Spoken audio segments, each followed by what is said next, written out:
Hello everyone, welcome back to Ivy Yelenescu. Today I'm gonna tell the story about a dog on a log.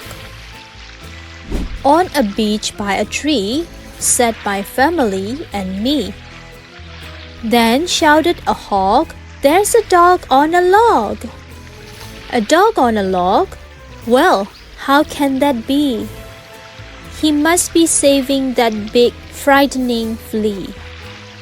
Now, why would a dog be saving a flea? Especially in the water on the branch of a tree. I couldn't believe what I saw happen next. Even that dog on a log was perplexed. The flea pulled on a rope and up came a boat. I'll bet you can't guess what happened next. A flea family ran from the dog's little toe.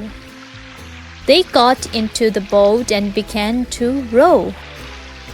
Once on the shore, they ran through the sand. Over a cookie in my left hand. Right to the hawk, that's where they went.